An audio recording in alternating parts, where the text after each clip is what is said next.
কয়েকদিন আগেই নিয়োগ দুর্নীতি মামলার অন্যতম অভিযুক্ত কুন্তল ঘোষকে জামিনে মুক্তি দেওয়া হয়েছে। এবার সেই তালিকায় নাম জুড়ল আরও এক তৃণমূল নেতা শান্তনু বন্দ্যোপাধ্যায়কে এবার জামিন দিল আদালত। কিন্তু সেই শান্তনুর বিরুদ্ধে এবার একাধিক মামলার অভিযোগ থাকায় এখনই জেল মুক্তি ঘটছে না, এমনটাই সূত্রের খবর।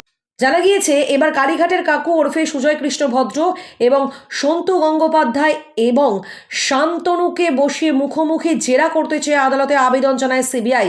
আর সূত্রের খবর, কেন্দ্রীয় তদন্তকারী সংস্থা আর্জি মেনে তিনজনেরই সিবিআই হেফাজত মঞ্জুর করে নেয় আদালত। সূত্রের খবর, শান্তনু ও সন্তুকে আগামী 29 নভেম্বর এবং সুজয় কৃষ্ণ ভদ্রকে আগামী 28 নভেম্বর পর্যন্ত সিবিআই হেফাজতের নির্দেশ দিয়েছে সিবিআই এর বিশেষ আদালত। অর্থাৎ এক কথায় বলা যেতে পারে, অনেকেই বলছিলেন যে একে একে কুন্তল থেকে শান্তনু প্রত্যেকেই জামিনে মুক্তি পাচ্ছেন, আর অন্যদিকে অর্পিতা মুখোপাধ্যায় তিনিও জামিনে মুক্তি পেয়েছেন।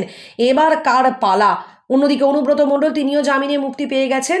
তাই অনেকেই বলছিলেন, এবং নিয়োগ দুর্নীতি মামলায় এবার অনেকেই হয়তো আস্তে আস্তে জামিনে মুক্তি পাবেন, কিন্তু তারপরে এই নিয়োগ দুর্নীতি মামলার জল হয়তো বেশি দূর গড়াবে না। তবে এখনই হতাশ হওয়ার কিছু নেই। জানা গিয়েছে শিক্ষক নিয়োগ দুর্নীতি মামলায় অজানা রহস্য উদ্ঘাটন করতে মরিয়া সিবিআই আধিকারিকেরা। আর তাই তো তৃণমূল নেতা শান্তনু বন্দ্যোপাধ্যায়, কালীঘাটের কাকু ওরফে সুজয় কৃষ্ণ ভদ্র এবং সন্তু গঙ্গোপাধ্যায় এই তিনজনকে মুখোমুখি বসিয়ে জেরা করবে। আর এদিনই তা ধার্য করেছে সিবিআই এর বিশেষ আদালত।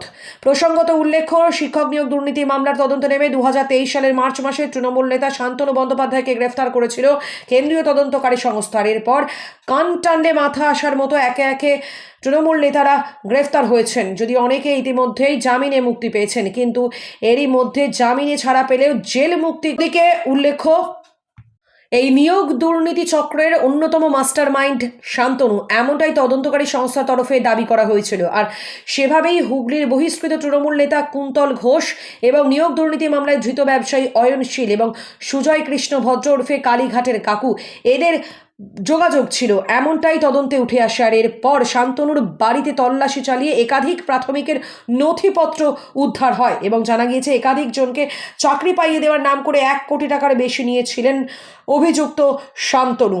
আর